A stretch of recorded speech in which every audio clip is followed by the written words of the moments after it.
தந்தி தொலைக்காட்சி நேயர்களுக்கு வணக்கம். நல்லதை சொல்வோம், நல்லதை செய்வோம், நல்லதே நடக்கும். இன்று 19/5/2023 வெள்ளிக்கிழமை. பரணி நட்சத்திரம் காலை 7:59 வரை, பிறகு கார்த்திகை நட்சத்திரம். இன்றைக்கு அமாவாசை. முன்னோர்களை வழிபட்டு முன்னேற்றம் காண வேண்டிய நாள்.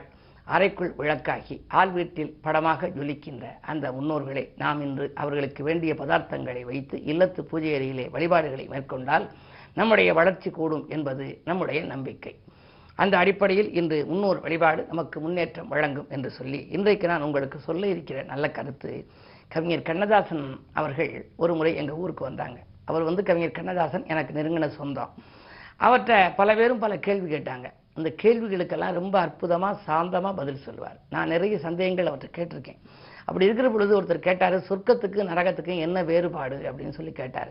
நான் இந்த நிகழ்ச்சியிலே சொல்கிறேன் அப்படின்னு சொன்னார். என்ன அப்படின்னா, நரகத்துக்கு ஒருத்தர் போகிறாரு, நரகத்தை போய் பார்க்க போகிறாரு. நரகத்தை போய் பார்க்க போனால் அங்கே நரகத்தில் எல்லாரும் இருக்காங்க.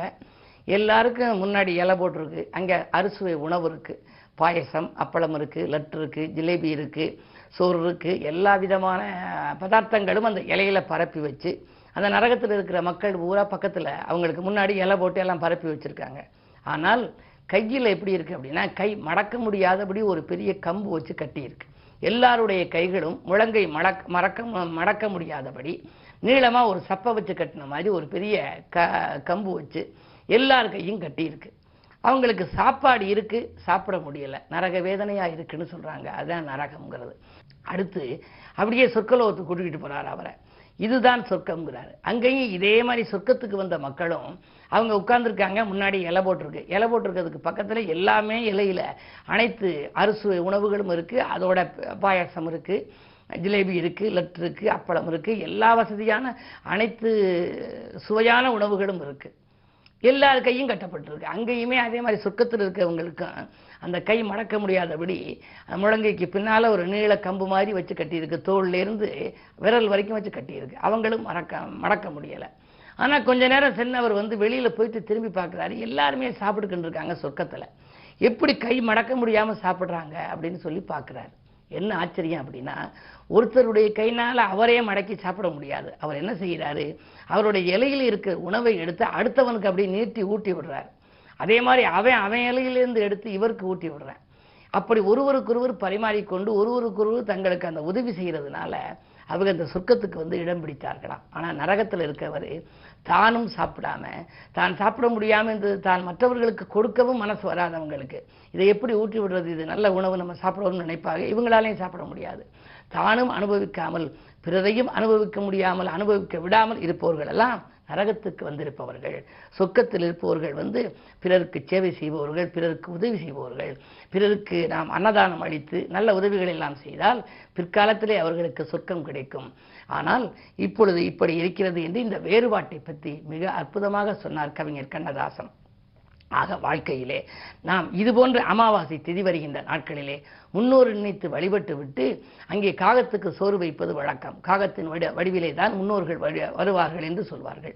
காகத்துக்கு சோறு வைத்து சாப்பிடுவார்கள். அதே நேரத்திலே மற்ற ஜீவராசிகளுக்கு வைக்கலாம். முடிந்தவர்கள் இயன்ற அளவுக்கு அன்னதானம் கூட செய்யலாம். அந்த நினைவு நாட்களிலே, முன்னோர்களுடைய நினைவு நாட்களிலே அன்னதானங்கள் எல்லாம் செய்தால் வாழ்க்கையிலே மிகப்பெரிய பலன்கள் நமக்கு கிடைக்கும் என்ற நல்ல கருத்தை சொல்லி இனி இன்றைய ராசி பலன்களை இப்பொழுது உங்களுக்கு வழங்கப் போகின்றேன்.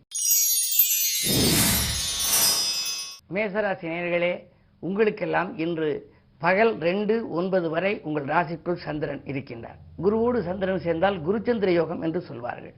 எனவே உங்களுக்கு இன்று யோகமான நாள். நினைத்தது நிறைவேறும். நிகழ்கால தேவைகள் எல்லாம் பூர்த்தியாகும். படிப்படியாக முன்னேற்றம் காணப்போகின்றீர்கள். நல்ல வாய்ப்புகள் எல்லாம் இல்லம் தேடி வரலாம். குறிப்பாக மங்கள நிகழ்ச்சிகள் மனையில் நடைபெறுவதற்கான அறிகுறிகள் தென்படும். தொழில் ரீதியாக நீங்கள் எடுத்த முயற்சிகளிலும் உங்களுக்கு வெற்றி கிடைக்கும்.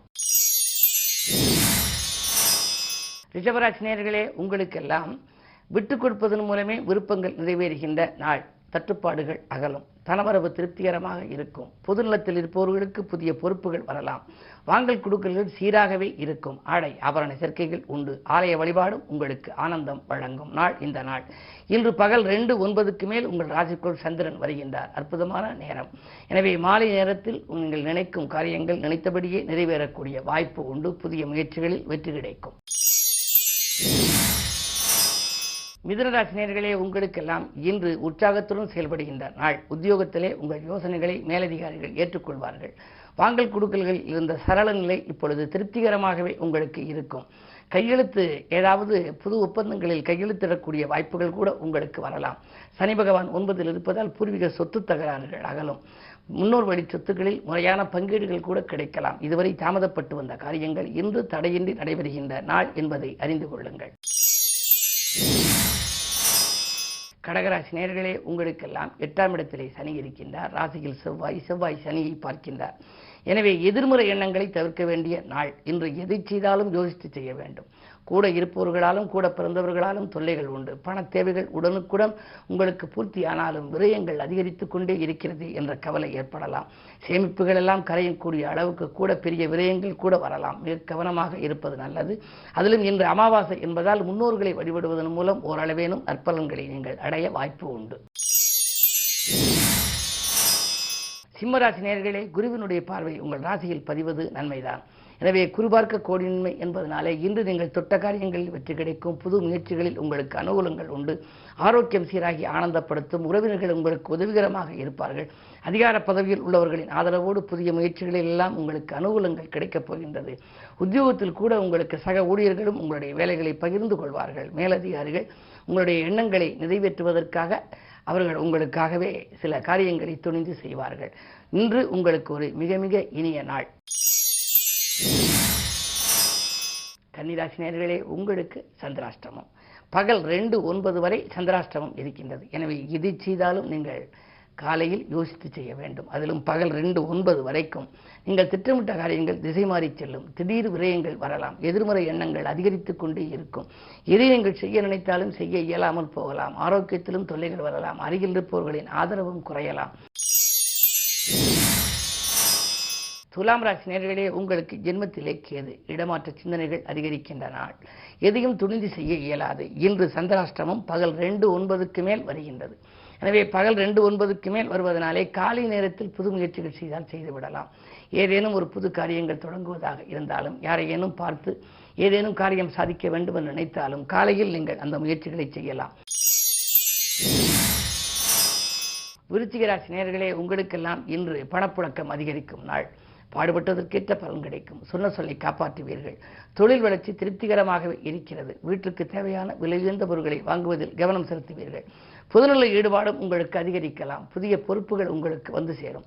அதாவது உத்தியோகத்தில் நீங்கள் இருந்தாலும் சரி, பொது வாழ்வில் இருந்தாலும் சரி, உங்களுக்கு நீங்கள் இதுவரை எதிர்பார்த்து கிடைக்காத புதிய பொறுப்புகள் இப்பொழுது வரலாம். சூரிய பார்வை இருப்பதனாலே காரியங்கள் அனைத்தும் கைகூடுகின்ற இந்த நாள் இனிய நாள். இந்த நாளில் முன்னோர்களையும் நீங்கள் வழிபாடு செய்யுங்கள். அதே நேரம் தெற்கு நோக்கி அம்பிகையையும் வழிபடுவது நல்லது.